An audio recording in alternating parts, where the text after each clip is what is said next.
I'm Jill. And where are you from? Where am I from? I'm from Kansas. Livingonadime.com. And I'm Tara, and this is my husband, Michael. We all run livingonadime.com together. I sort of came up with the idea, and then Mom... Then you sucked us all in. Mom pushed her way in, and Mike got sucked in, and... No. I'm kidding. Yeah, I heard that. It kind of morphed into this whole family thing. Didn't intend it to be, but yeah. So we all run livingonadime.com, and we are talking about Mom's story. Mm-hmm. Everybody asked her to write a book. We're like, we didn't go. What you're saying? Ain't nobody got time for that. So how do you say it better than that? How do you say it?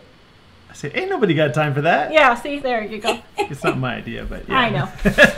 So we decided to do a series of videos. And when we last left off, Mom had decided to leave my dad. That's in the last video if you want to see. And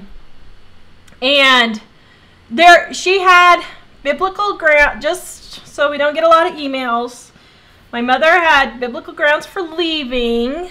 But my father was not abusive or anything like that. But we aren't going to go into, everything about that. But just so you know, she didn't just decide, I'm tired of this. There were things that were going on that, significant problems that she couldn't control. Yeah, significant problems that Mom couldn't control that my dad decided he didn't want to get help for. And so, the last video, Mom was talking about how miraculous, it really was miraculous, the way God provided every single step of the way for her to be able to leave, provide a house and everything for her. So now we're kind of going into when we get to Springfield and how you were looking for a job and that kind of thing. And so we'll go into there. So that's kind of where we're going to start.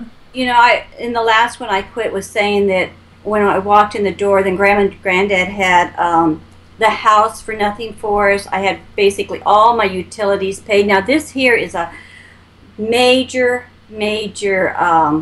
it seems like a big miracle almost, this was really a big deal considering the situation and what happened. It was like, oh wow, you get the house, you get the utilities. This is, wonderful how God provided. But I'm not going to cry through this. I'm going to try not to cry through this.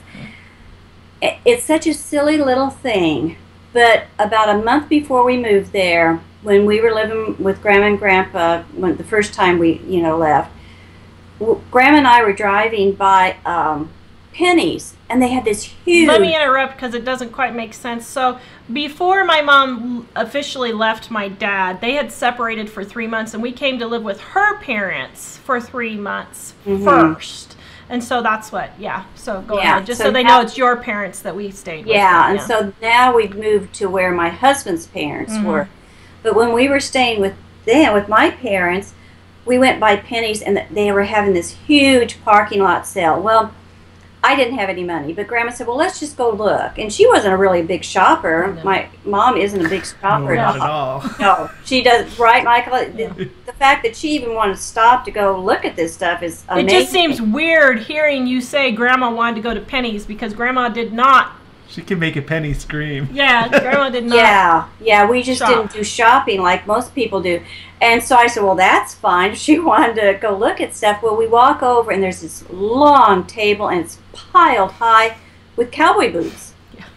Now, I'm telling you this story because I don't think we realize how much God takes care of us every single solitary day in the little things.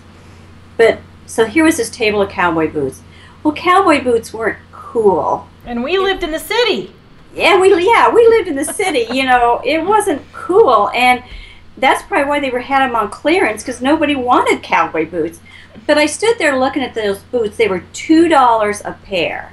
And they were really expensive, nice cowboy boots. And I'm looking at these. I thought, $2 a pair. So I'm thinking, this is how a frugal brain is supposed to work.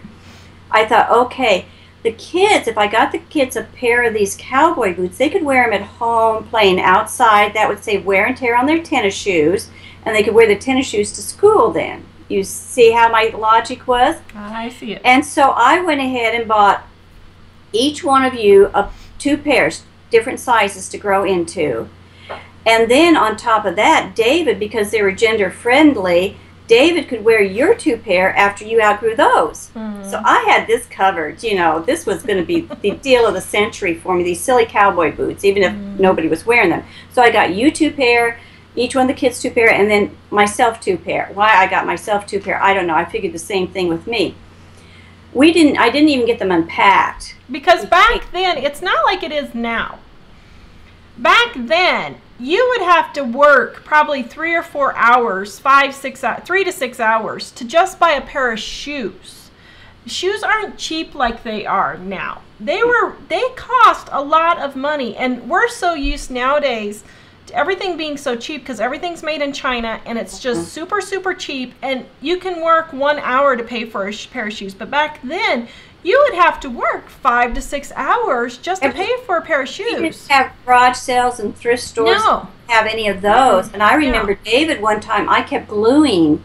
His sole came off his shoe, and I'd hot glue his sole on each day before he left for school. And then by the time he'd get home, that sole was a-flapping, so I'd have to re-glue the next day. We did this because I didn't have the money to buy him a pair of shoes. So this was really a big deal. But I went ahead and I had enough. It was $12, and I got 6 pairs of cowboy boots. So I thought this was pretty good, even for back then. You know, that was really good. So fast forward then, now we're living in Springfield.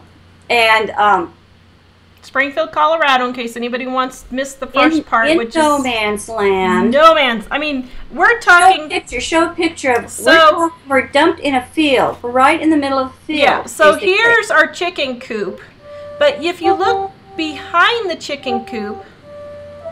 Okay, pause. We're gonna have to quit for just a second.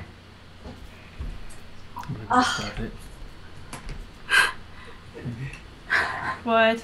The mailman. You turkey! I had a sign on the door that said, "Do not ring the doorbell." I didn't get to the door before I ring the doorbell. Well, just for that, he has to come in the video because we're talking about you and we're still recording. So now you have to say hi so everybody sees what my brother looks like. So there's my brother. That's David, who we keep talking about, who just interrupted the show. You just interrupted things. We're going to take a break. So do you need Mom, or what are you doing? You're going to leave? No, now you have to sit down because we're talking about Springfield, so you have to join us. You don't have to join us. You have to spend your lunch hour telling the joys of living in Springfield. There were no joys of living in Springfield. Are you kidding me? Now, she just showed a 4-wheeler that she was riding on. Yeah, okay. See right here? Remember that? When Uncle Jack brought it out? Well, that's a 3-wheeler. A 3-wheeler, whatever the thing is. is. It's 3-wheeler. See, you remember the chicken coop? Yes, and the chickens we were terrified of. See, everybody says that we're not homesteaders, but I have lived the homesteading lifestyle. We've heated with only wood. We have had to have chickens, and there's a reason why we don't have them now, because they're a pain in the rear. Yes, exactly. Who wants to touch eggs with poop all over them? Well, you know, I was looking at that chicken coop, and on Pinterest now, they've got all these beautiful chicken coops they're building with these fancy ramps for the chickens to walk down, and these little doors to let the air in. There's ours. That was our chicken coop. I see those pictures and I just die laughing. And then they have these fancy PVC pipes with these feeders that come down for your chickens where you put the food. We would stand and throw the scraps over the fence because we were terrified to go in with the chickens. But my dad's father, Grandpa, decided we had to have chickens to save money. Yeah. I'm like, okay, let's just go spend the 25 cents on a dozen eggs. It was just horrible. Well, and then David and I wouldn't even eat them. Mom had to sneak them because I refused to eat them because they came from the real chicken. I guess you didn't know where other chicken eggs came from, but you couldn't eat the eggs that came from the real chicken. But when you buy them from the store, most of the poop is washed off the eggshell. Did you hear David? They were brown. So he couldn't eat them because they were brown. I know. It was, I don't know, because I just remember. The chicken's traumatized. If you guys can't understand, the chicken's traumatized all 3 of us. And when one of them or 2 of them would get out, it was everything broke loose. The kids and I were screaming, waving our arms, trying to get the chickens back in. The chickens were clucking and flapping and doing their chicken thing, and it was just like a madhouse. And we kept getting shocked. Do you remember the electric fence? Oh, yes. Now that was, I don't get really mad, but that time I was mad at your grandpa for that one. Yep, I hated that thing. For doing the electric fence and shocking James on the electric fence. It was just... So Grandpa had an electric fence that he put up to keep the chickens in and the coyotes out. Because there was coyotes. Yeah, I was going to get in to tell them about the coyotes. I mean, it's hard for people to understand. We need to just go back there. But at night, you're laying in bed. Because I moved back 10 years later. That's a whole other story. But anyway, I moved back and lived in that same house by myself 10 years later. But... you would lay in bed, I don't know, do you remember this, David? And you would hear coyotes howling. Oh, yeah. And it was like they were right next to your window, howling and howling and howling. Yep. All night long. Yeah. Well, then they go crazy when they get something and you know they're tearing up some animal out there. And they would catch a rabbit or something and then they just, Well, one time, I was going to tell it in a little bit about doing jobs, but...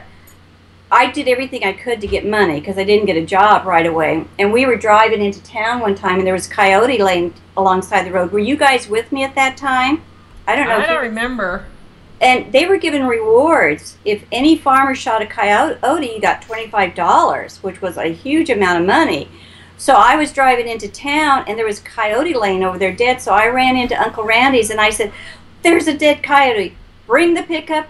Take it in for me so I can get my $25. So that's, I mean, I did everything to earn money back then. Dead coyotes alongside of the road. Well, and we would have to, there were rattlesnakes all over the place. Yeah, I was going to tell about the rattlesnakes. That's why the cowboy boots were so important. Yeah. Because, and I was talking about God providing for us because we had no clue how bad the rattlesnakes were. I opened up the back door and one time and on the step, I don't know if you guys remember, there was a snake skin, and the rattlesnake had slept on the step that night and crawled out and left it, shed its skin. I remember that. Snakes were everywhere. And the mice, and the skunks. There was mice and skunks everywhere. What's your fondest memory of Springfield? I can't see him.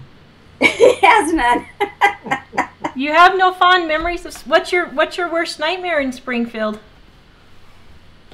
Do you remember? Going back. Going back. You thought you'd left for sure, huh? Yes. Oh, brother. Yeah. Now I remember the long bike rides and having to go in and out of town. Yeah, because turn your computer a little bit towards Dave, Mom. We can't see David in the shot. Turn your computer just a little bit. Ah, there we go. Now he tells us about the bike rides. So you remember the bike rides? Yes. Oh, yeah. Rides going into town. Because we live 2 miles out of town. Yeah. Yeah, we didn't drive into town, and our closest friend was like a mile or two away, and yeah. Mm-hmm. Yeah, I remember we'd ride our bikes into town. You up did and down these hills. It was really flat, but the road was really hilly. Yep. And that's why you had to have the cowboy boots too, because you could hit rattlesnakes while you were driving, riding into town. I mean, and stuff. We were always afraid that. Yeah, people are so paranoid about their kids having cell phones now. It's like, oh my word! I don't know. David crashed on his bike once, and I remember I had to go and get help, and you couldn't just call Mom to come out and get you. You know. Yeah. You had to run a couple miles to the next farmstead. Yeah. Do you remember shopping at Duckwall's? Yes. It was tiny. I mean, it couldn't have been more than 1,200 square feet, probably. Oh, if that big. Yeah. Duckwall's was smaller than the grocery store. Yeah. It was smaller than the grocery store. I remember they had these cinnamon toothpicks we would always... That was our big treat. We'd spend 10 cents on a bag of cinnamon toothpicks. Mm-hmm. And that was always our big treat, that we would go spend our 10 cents on the bag of cinnamon toothpicks. But actually, it was kind of nice because you walked into that store and you weren't bombarded with stuff. You went in and they had one paper clip and that was it. You didn't have to make a decision on between like 5 different brands of paper clips. I loved the Duckwalls. They had really unusual stuff in there too. So while my brother's here, and we're recording this. So, my brother has the world's largest Superman collection. I'm pretty sure. Don't you? It's huge. And have you seen the Superman raviolis now? Superman raviolis. I've seen them. He's seen them all. And I almost bought them for you, They but bought me Superman yogurt the other day. you don't even eat yogurt, do No, you? but she eats it, so. are you going to keep your yogurt in your collection? You need to keep one of those in your collection and see how long it'll last.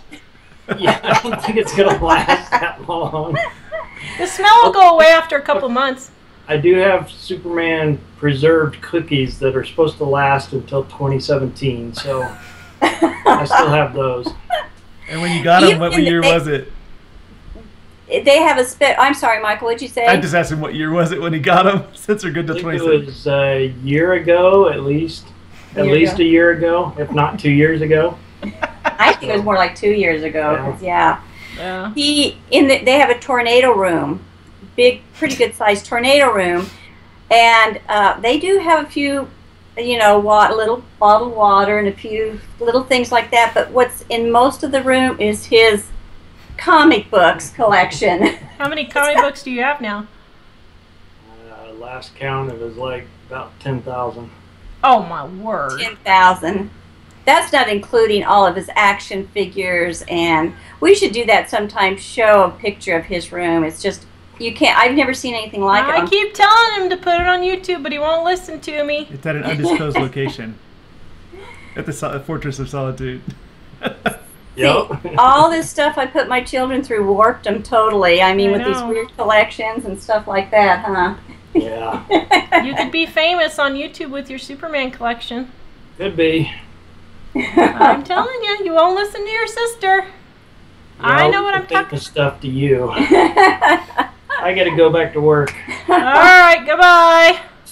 Okay, so before my brother so rudely interrupted, we were buying the boots, and you were explaining why the boots were actually a miracle. The boots you got a month before you even knew you were going to Springfield. Yeah, even before I didn't even so. get them unpacked when we got back to Wichita, and then we moved to Springfield. I hadn't even unpacked the cowboy boots, but why they were so important was, well, then we needed them for the rattlesnakes, and because I couldn't even go out to the clothesline and hang clothes on the clothesline. 'Cause we didn't have a dryer. Yeah, well, I mean, without wearing my cowboy boots because I could get bitten.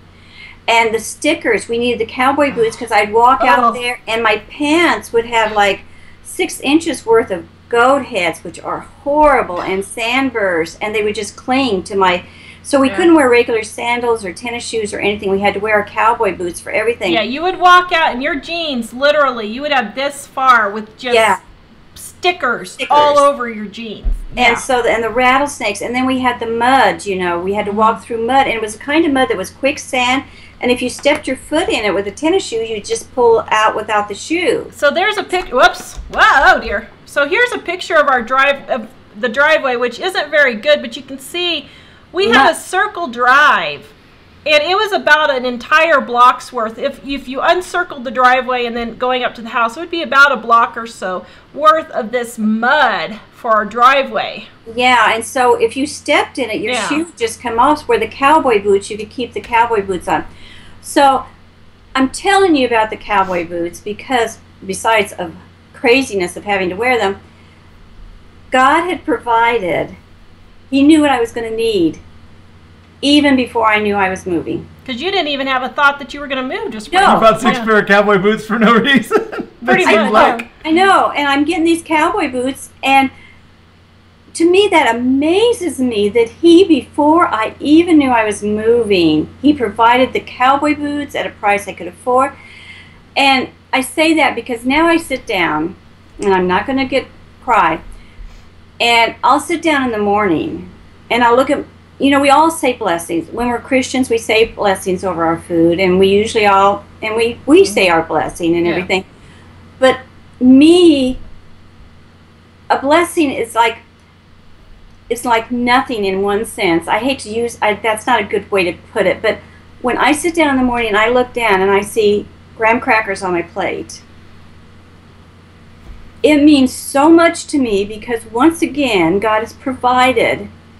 And when you have to go, not know when your next meal's coming, you have to depend on God for every little thing. And I'm in awe that once again today I have food on my plate. I have a cup of coffee. You know, we were talking about, I didn't always have coffee to drink. And so I don't think people realize every day you wake up, we think of these big miracles. God provided the house and the utilities, and oh, this is so wonderful.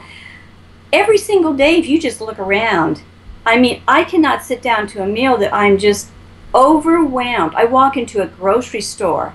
Every week when I go to the grocery store, I walk in there and I'm thinking, thank you for letting me live in a country where I can walk in with shelves and shelves of food, you know. And I just wanted to say that we just don't realize how much He provides. And that's partly why people say, oh, sometimes we get comments, well, that's a little harsh, isn't it?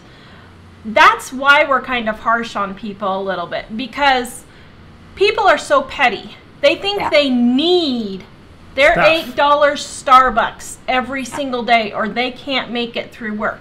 They need that brand new car, or they're just not going to be able to. And so that's why, frankly, we don't have any sympathy for you. You're doing it to yourself. You're in debt because you're making bad choices. And we have lived through literally not knowing how we were going to pay for groceries, you know, or literally, like you just said, you didn't know how you were going to find a house. You had $35. That's not going to put a down payment on a house. Yeah, so it changes your perspective. We have so much. We walk into these big grocery stores full of food that we can be picky. You know, I'm on this special diet or that special diet, and we can just be so picky. Or I want organic, you know, and this, that, and the other. And I'm not condemning any of those, because you're on a diet. My son's can't eat nut stuff.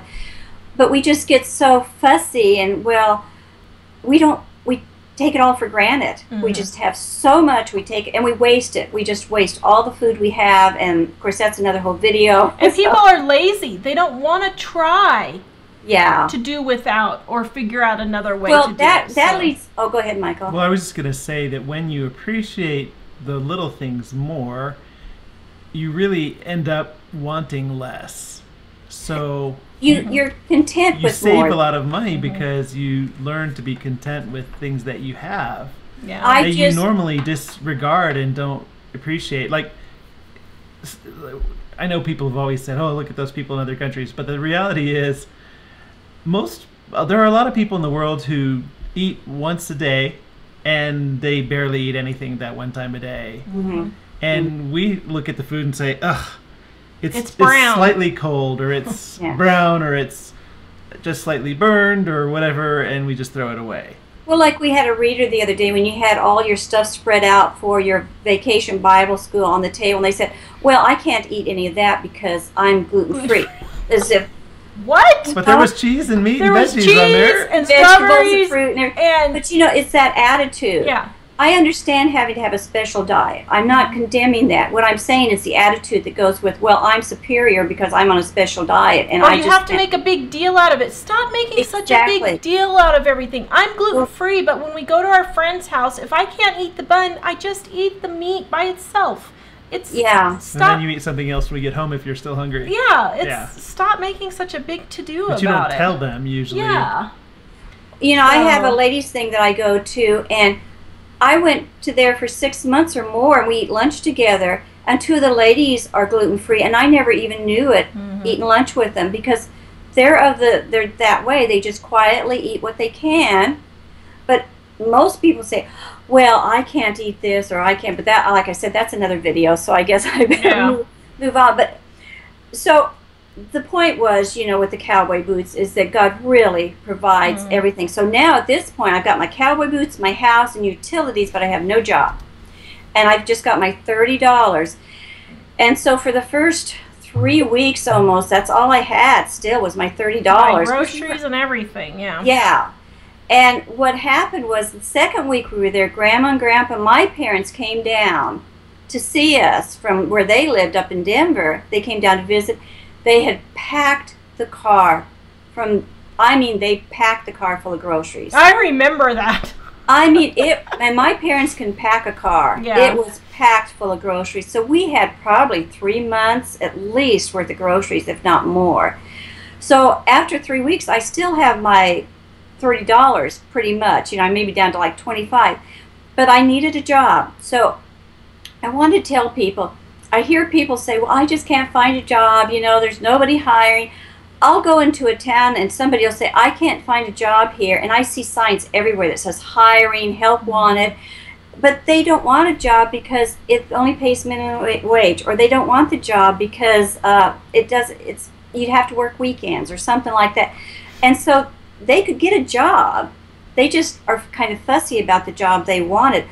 I couldn't afford to be fussy. I had to get something. So I told everybody, you've got to be proactive.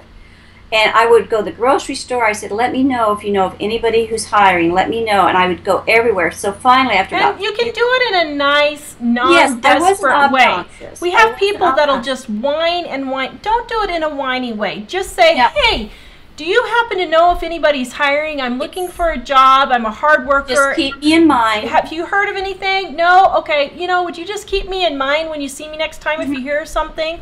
That's all you have to do. Yeah, and that's all I did. And so finally, I still didn't have anything, and my father-in-law said, okay, we're going to start plowing. Do you want to plow for me? I said, oh, sure. Now, this is city girl here. We're afraid to touch a chicken, city girl here. Totally. Yeah, I can drive a tractor, I'm sure. And that's another thing. Some of these jobs you find say, well, you need this and this and this. If it's got 3/4 of the stuff on there that I can do and maybe 2 things I can't, I apply. Mm-hmm. Because the worst they can do is turn you down. Or even if you can't do any of the stuff, but you think you could learn it, apply. I apply. You know, I wasn't afraid to be turned away. Mm-hmm. I would apply, and I said, sure, I can drive a tractor. And I want you to think about this, because I could drive that tractor. I'd never driven a tractor before. I haven't even sat on a tractor. I'd never been near a tractor, but I said I could because, and I want you parents to learn this. When I turned 15 and a half, my dad said, okay, you're going to learn to drive. And I said, no, I'm not. I didn't want to drive. I was the only teenager, I think, in the whole world who didn't want to get her driver's license. I hated the thought of driving. And my dad said, no, you will drive. And I pouted, and I got mad, and I carried on.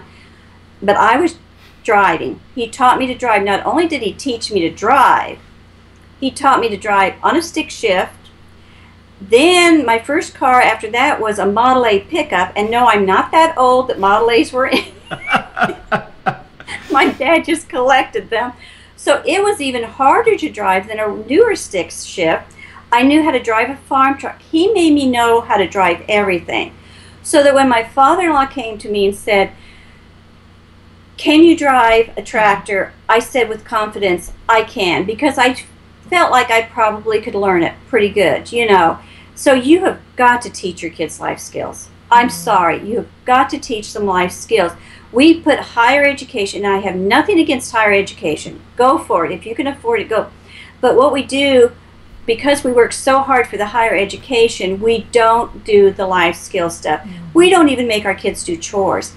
Do you know some of the jobs I got? I had to do sewing, cleaning, cooking, driving the tractor. I could just go on and on. If my folks had not made me learn basic life skills and do chores, I wouldn't have been able to do almost any of the jobs that I finally, got. So I just want to say, make sure your kids know how to do these things, even if they get mad and pouty. And I was going to show, here's a picture of David and Grandpa. David was only about 8 or 9. Yeah. And there he is showing him how to change a tire. Yeah. Wait, hold it up there a minute. So just so people can still see, look behind. There is no trees, no nothing. You were in the middle of nowhere. And we had to learn how to change a tire. Yeah. My dad made me learn how to change a tire. I was 105 pounds at the time. To take a tire off a car and lift it and put it back on there, I couldn't lift that tire to get it up onto the lug nuts. But my dad said, sit down, put your feet under it and lift it up. You can do this. I didn't just give up. I wasn't taught just to give up. And so I lifted it up, you know. I couldn't get the lug nuts undone. So my dad said, stomp on it if you have to, but get the lug nuts off, you know.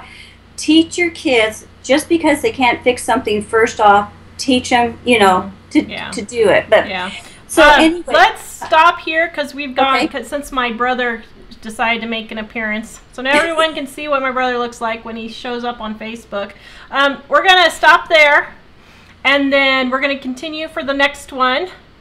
And so if you want Mom's tips, it's 500 Ways I Lived on $500 a Month. It's her Penny Pinching Mama book. This is the actual tips. This is not her story. We're talking about her story now, but this is the tips, and it's half price right now until we run out of them, and then it'll be only in ebook form. So you can go to livingonadime.com in the store in the description below and get that there. And we will continue in a couple of days with her story. So visit us at livingonadime.com, and we will see you guys for the next episode.